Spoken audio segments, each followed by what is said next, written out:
সকলকে নমস্কার। আমরা জানি বিধানসভার সেখানে বিজেপি পেয়েছে দুটো ৬টি আসন, তৃণমূল কংগ্রেস পেয়েছে ৮১টি আসন, কংগ্রেস ২টি আসন, জনতা উন্নয়ন পার্টি দুটি আসন আর সিপিআইএম ১টি। এবার আমরা জানি যে এই ফলাফলের ভিত্তিতে আগামী দিনে বিজেপি একক সংখ্যাগরিষ্ঠতায় সরকার গড়বে। কিন্তু আ এই ফলাফল ঘোষণার আগে যে নির্বাচন চলাকালীন যে নাটকীয় মুহূর্তগুলো তৈরি হয়েছে সেগুলো একটু বিশ্লেষণ করা ভীষণ দরকার। আমরা দেখেছি সকাল ১১টার সময় ১১টা ১১:৩০ সময় প্রাক্তন মুখ্যমন্ত্রী মমতা ব্যানার্জি বলেছেন, "আমার পুলিশ কথা শুনছে না।" তারপরে দেখলাম যে উনি রাতের বেলা যখন ভবানীপুর আ গণনা কেন্দ্র থেকে বেরোচ্ছেন তখন উনি একাধিক অভিযোগ করেছেন যে তাকে মারা হয়েছে, তাকে ধাক্কা দেওয়া হয়েছে, গণনা ঠিকমতো করতে দেওয়া হয়নি। এই যে অভিযোগগুলো গত ১৫ বছর ধরে তো বিরোধীরা এই অভিযোগগুলো করে এসেছিল। আর আজকে খোদ মমতা ব্যানার্জিকে নিজেকে বলতে হচ্ছে যে তাকে ধাক্কা দেওয়া হয়েছে। আসলে এগুলো বিষয় কিছুই না। উনি উনার নিজের পরাজয়টাকে স্বীকার করছেন না এবং মানতে চাইছেন না। আবার কেউ ইন্ডিজোটের লোকেরা বলছেন যে ইভিএম এ কারচুপি হয়েছে, নির্বাচন কমিশন ভুল করেছে। সবথেকে আরো বেশি মজার বিষয় হচ্ছে যেটা, যে ওই গণনা কেন্দ্রে একজন মন্ত্রীর মেয়েও ছিলেন। ববি হাকিমের মেয়ে প্রিয়দর্শিনী হাকিম। উনি একটি লম্বা চড়া ভিডিও করেছেন, ভাষণ দিয়েছেন, বক্তৃতা দিয়েছেন। ১ম এই উনি যেটা বলেছেন ২০২১ সালে নির্বাচনের ফলাফল ঘোষণার পরে নাকি তার বাবাকে অবৈধভাবে কেন্দ্রীয় তদন্তকারী সংস্থা গ্রেপ্তার করে। আচ্ছা, কেন্দ্রীয় তদন্তকারী সংস্থা যদি অবৈধভাবে গ্রেপ্তারই করে থাকতো, তাহলে ওই যে রুমালের ভাঁজে টাকা নিচ্ছিলেন, ওটা কি ছিল? ওটা কি আ ফেক ভিডিও ছিল? তো নারদা মামলায় অভিযুক্ত উনি। তো বাবা যেরকম তার মেয়ে সেরকম। বাবা মিনি পাকিস্তানের জনক, আর মেয়ে অ্যা মমতা ব্যানার্জির জন্য গণনা কেন্দ্রে গিয়ে ভেবেছিলেন যে এককভাবে জোর-জবস্তি করে জিতে যাবেন তারা। কিন্তু মানুষের রায় বা মানুষের মতামতে হেরেছেন। কিন্তু এখনো পর্যন্ত তারা অফিসিয়ালি স্বীকার করতে চাইছেন না যে তারা হেরেছেন। এটা খুবই লজ্জাজনক বিষয়। যে জনগণের রায় বা মানুষের মতামতকে গুরুত্ব দিয়ে তাকে স্বীকার করে নেওয়া উচিত, মাথা পেতে নেওয়া উচিত। আমরা দেখেছি পূর্ব বর্ধমানে ক্ষিতি গোস্বামীর মেয়ে ছিলেন তৃণমূলের প্রার্থী। লজ্জায় মাথা নষ্ট করে বেরিয়ে যাচ্ছেন। আমরা দেখেছি রাজগঞ্জের তৃণমূলের প্রার্থী ছিলেন স্বপ্না বর্মনকে। মিডিয়ার সামনে মুখই দেখাচ্ছেন না, এত লজ্জা। অথচ তিনি বারবার অভিযোগ তুলেছিলেন কেন্দ্রীয় সরকারের বিরুদ্ধে, কেন্দ্রীয় আ বাহিনীর বিরুদ্ধে। এরকম বহু ঘটনা ঘটেছে। তো আরো এর মধ্যে কিছু ঘটনা ঘটেছে বা আরো এর মধ্যে কিছু বিষয় আছে যারা পরাজিত হয়েছেন, কিছু নেতাদের নাম বলাটা ভীষণই দরকার। কারণ সেই নেতাগুলোর কুকর্ম পশ্চিমবঙ্গবাসীকে মনে রাখা উচিত কয়েকটি শব্দের মাধ্যমে। ১ম এই আসি, দমকল মন্ত্রী ছিলেন সুজিত বসু। HS pass. অথচ একটা ক্রীড়া দপ্তর দমকল দপ্তরের উনি মন্ত্রী ছিলেন। উনার দৌরাত্ম্য সারা পশ্চিমবঙ্গের মানুষ দেখেছে। বিধাননগর কিভাবে উনি সিন্ডিকেট রাজত্ব করেছেন। এবং মেসি থেকে শুরু করে সমস্ত খেলোয়াড়দের নিয়ে এসে উনি এই ভিআইপি রোডে কত বড় মূর্তি বানিয়েছেন। বিবেকানন্দর মূর্তি ছোট, অথচ বিদেশি খেলোয়াড়দের মূর্তি অনেক বড়। এবং উনি ইডি আর্থিক দুর্নীতি মামলায় অভিযুক্ত। উনার বিরুদ্ধে অভিযোগ রয়েছে উনি পুরসভাতে নিজেদের লোক ঢুকিয়েছেন। তারপর চলে এসেছে শিক্ষামন্ত্রী, আমাদের শিক্ষামন্ত্রী ব্রাত্য বসু। ব্রাত্য বসু না ব্যর্থ বসু, কেন বলছি? উনি খুব প্রকাশ্যে ভিডিওতে বলেছিলেন সংবাদ মাধ্যমের সামনে, "আমি আমার নিজের কোটাতে নিজের দলের লোককে চাকরি দিয়েছি।" এবং এই যে এসএসসি দুর্নীতি হয়েছে, সেই দুর্নীতি শুধু কিন্তু পার্থ চ্যাটার্জির দায় না। গোটা মন্ত্রিপরিষদ এবং এই শিক্ষামন্ত্রী ব্রাত্য বসুরও দায় আছে। তো এই কথাগুলো মনে রাখা উচিত যে ব্রাত্য বসু কি ছিলেন। সবচেয়ে বড় কথা, উনি একটি নাটকও লিখেছেন। সেটা হচ্ছে মির্জাফরকে নিয়ে। সেটা নিয়ে আবার উনি সাহিত্য একাডেমি পুরস্কারও পেয়েছেন। তো এইভাবেই তারা নিজেদের ব্যবসা, নিজেদের কাজকর্ম করে গেছে পশ্চিমবঙ্গের মানুষের চোখে ধুলো দিয়ে। আমরা জানি স্বাস্থ্য প্রতিমন্ত্রী ছিলেন চন্দ্রিমা ভট্টাচার্য, দমদমে উনি হেরেছেন। উনি সবসময় বারবার মহিলাদের সুরক্ষা নিয়ে, মহিলাদের বিষয় নিয়ে মুখ্যমন্ত্রীর পরেই উনি নেমে পড়তেন ময়দানে। এবং উনি বারবার আ একদম সেজে গুজে টিভির সামনে এসে সমস্ত অনৈতিক কথাবার্তা বলতেন। অথচ পশ্চিমবঙ্গে এত মেয়ের উপর অত্যাচার, যে সেটা নিয়ে একদিনও কোনো কথা বলেননি। হেরেছেন। হারাটাই কাম্য ছিল। উত্তরবঙ্গ উন্নয়ন মন্ত্রী উদয়ন গুহ খুব দাপুটে নেতা নাকি ছিলেন। ধূলিসাৎ হয়ে গেলেন। হুমকি দিতেন, এর পা ভেঙে দেবেন, ওর হাত ভেঙে দেবেন। এবং কোচবিহার জেলায় যত ভায়োলেন্স, যত হিংসা, সমস্ত হিংসার মূলে হচ্ছে এই উদয়ন গুহ, তিনি পরাজিত হয়েছেন। শেষ মন্ত্রী ছিলেন মানস ভূঁইয়া।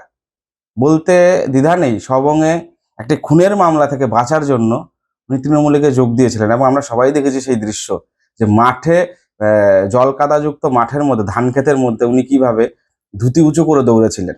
আর আরজি করে যখন ঘটনা হয়েছিল উনি বলেছিলেন সামান্য ঘটনা। আর সায়নীকে কি বলেছিলেন সবাই আপনারা জানেন, সেই বিষয়ে আমি বলতে চাই না। এবার হেরেছেন কারিগরি শিক্ষামন্ত্রী ইন্দ্রনীল সেন। সবাই জানেন উনি ছিলেন দিদির একদম ছায়া সঙ্গিনী। দিদিকে গান শিখিয়ে পড়িয়ে একবারে সঙ্গীতকার হিসাবে উনি তৈরি করতে চেয়েছিলেন, কিন্তু পারেননি, ব্যর্থ হয়েছেন। চূড়ান্ত ধান্দাবাজি ছিলেন। বনমন্ত্রী ছিলেন বীরবাহা হাসদা, বিনপুর থেকে হেরেছেন।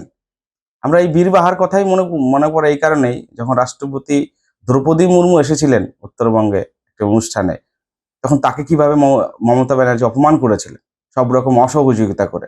এবং আদিবাসী সম্প্রদায়ের একজন মহিলা রাষ্ট্রপতি হওয়ার জন্যই মুখ্যমন্ত্রী সব থেকে বেশি ক্ষুণ্ণ হয়েছিল, এবং তার দলের লোকেরা সব জায়গায় অপপ্রচারও করেছিল। তার দলেরই মন্ত্রী ছিল না কারামন্ত্রী অখিলগিরি, কি অভব্য এবং অশ্লীল কথা বলেছিলেন, গতি পেয়ে গেছেন, পরাজিত হয়েছেন। বিদ্যুৎ মন্ত্রী অরূপ বিশ্বাস।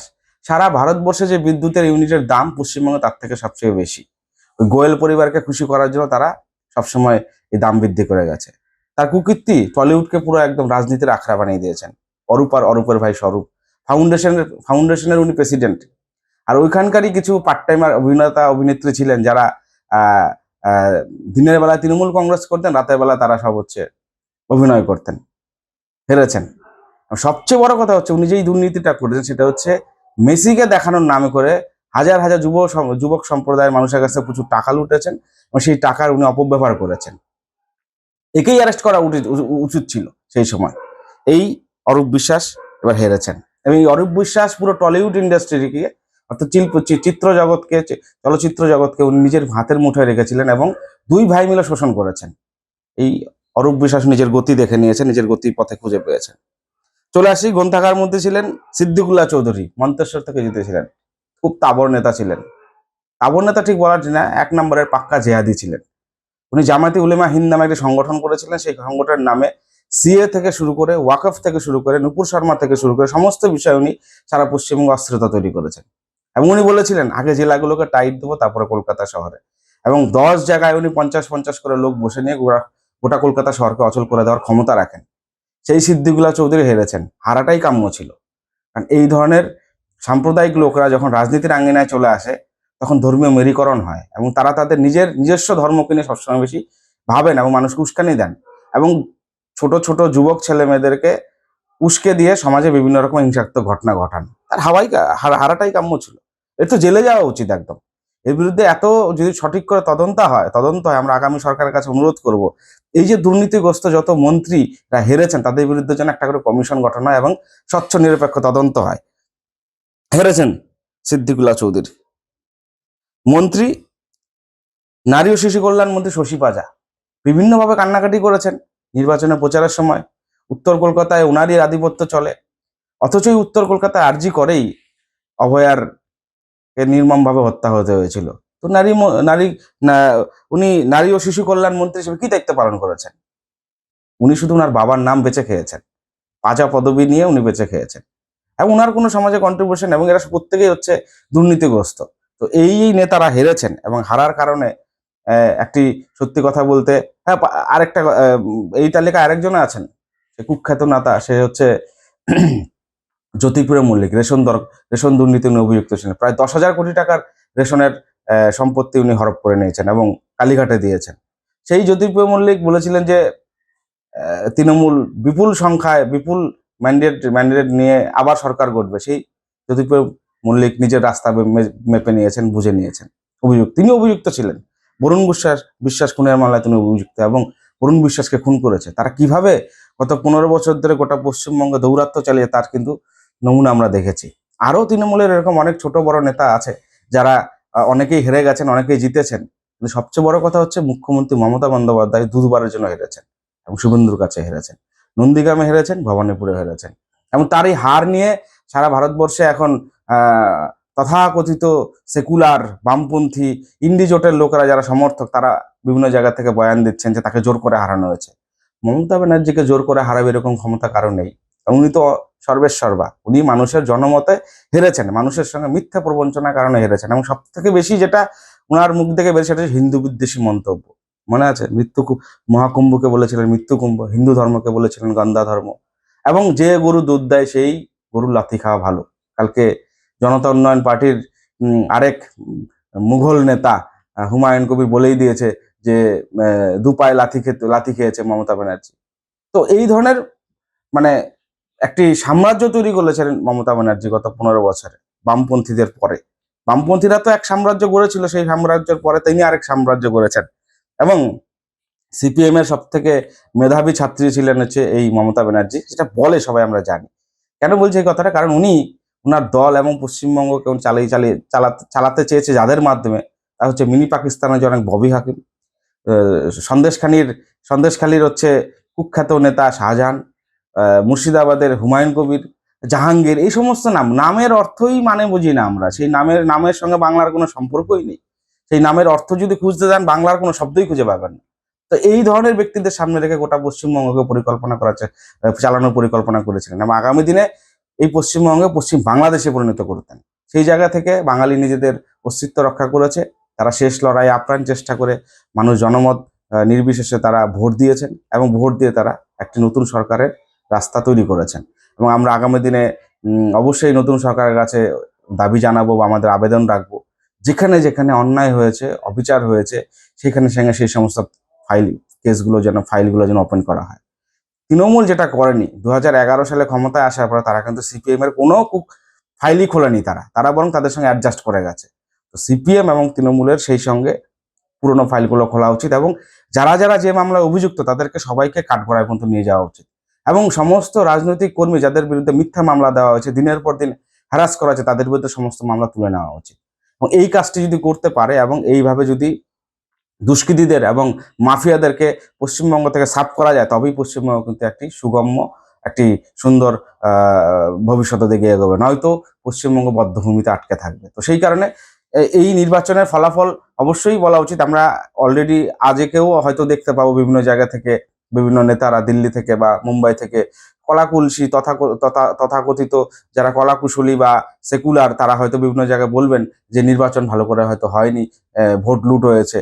কিন্তু সত্যি কথা বলতে গত 15 বছরে, গত 34 বছর তার আগে বামপন্থীদের যেভাবে মানুষের ভোট লুট করে তারা দিনের পর দিন ক্ষমতায় ছিলেন, সে কথা কিন্তু তারা বলছেন। আমরা জানি রিচা চাড্ডা, উনি বলিউডের অভিনেতা, তিনিও বলছেন যে এই ভোট নাকি অন্যরকম ভাবে হয়েছে। তো এগুলো হচ্ছে পাবলিক সেন্টিমেন্ট তৈরি করা। এবং সবচেয়ে মাথায় মনে রাখতে হবে, আমাদের পশ্চিমবঙ্গের সোকল্ড যে সমস্ত কবি সাহিত্যিকরা মমতা ব্যানার্জির পিছন ঘুরতেন লম্বা লম্বা দাড়ি নিয়ে, যাদের কবিতা বেশি সংখ্যক মানুষের কাছে পাঠ হবে, পড়বেন বলে যারা আর্থিক সুবিধার কথা ভাবতেন, কেউ কেউ হয়তো চেয়ার মুছে দিতেন, সেই সমস্ত প্রবঞ্চকদের কথা আমাদের ভালো করে মাথায় রাখতে হবে।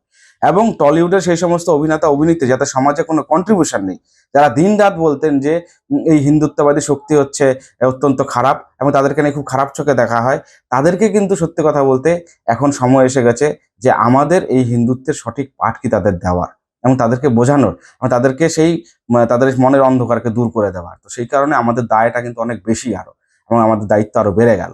তো সেই কারণে এই নির্বাচনের ফলাফলকে ঘিরে শেষ কথা এটাই বলবো যে অভিষেক বন্দ্যোপাধ্যায় নানান রকমভাবে হুমকি দেওয়ার চেষ্টা করেছিলেন যে 4 মে দেখে নেবেন। আজকে উনিই কিন্তু সেই গর্তে ঢুকে গেছেন, এবং উনি যে 4000 পুলিশ বাহিনী নিয়ে ঘুরতেন আর পারবেন না। এবং উনার যে সাম্রাজ্য, এবং উনি যেভাবে পশ্চিমবঙ্গ থেকে প্রচুর পরিমাণে অর্থ শোষণ করে আজকে একটি বড় সাম্রাজ্য করে, সেই সাম্রাজ্য অচিরেই ভেঙে পড়বে। এবং অভিষেক ব্যানার্জি কখনোই জননেতা নন। উনি একজন, সত্যি কথা বলতে, একজন উস্কানিদাতা এবং একজন দুষ্কৃতী, এবং তাকেও জেলে যেতে হবে। তিনি যেভাবে দুর্নীতি করেছেন তাকেও জেলে যেতে হবে। এবং তার এই সাম্রাজ্য ভেঙে পড়েছে, এবং এই ভেঙে পড়ার যে শোক, সেই শোকটা তারা নিতে পারছেন না। একটা কথা বলি, সেটা হচ্ছে 2021 সালে ভোটের পরে যেভাবে 1 লক্ষ মানুষকে অত্যাচার করেছে তৃণমূল কংগ্রেস, সেই তুলনায় কিন্তু এই নির্বাচনের পরবর্তী হিংসা বলতে কিছুই নেই।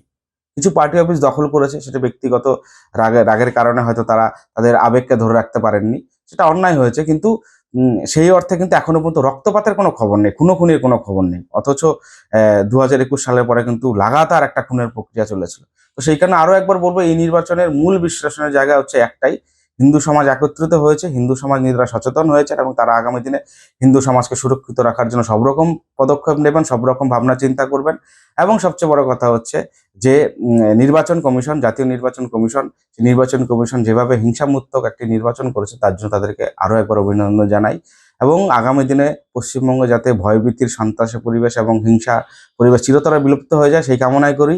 এবং যে সমস্ত গণহত্যাগুলো হয়েছে, বিশেষ করে বন্ধুপ্রকাশ পাল থেকে শুরু করে, দাড়িভিটের রাজেশ তাপস থেকে শুরু করে, বকটুয়ের গণহত্যা থেকে শুরু করে, যেখানে যেখানে যত খুন হয়েছে বা যেখানে মার্ডার হয়েছে রাজনৈতিকভাবে, সেই সমস্ত খুনের কিন্তু ন্যায় বিচার বা সেই হত্যার ন্যায় বিচার কিন্তু করার এখন সময়। তো সেই কারণে আমরা আগামী দিনে আগামী সরকারের কাছে অবশ্যই আশা রাখবো যে যথার্থ সত্য উঠে আসুক এবং এই ধরনের রাজনৈতিক দলগুলোর কুকীর্তির কথা আগামী দিনে ইতিহাসের পাতায় লেখা থাক, ইতিহাসের পাতায় লেখা থাক।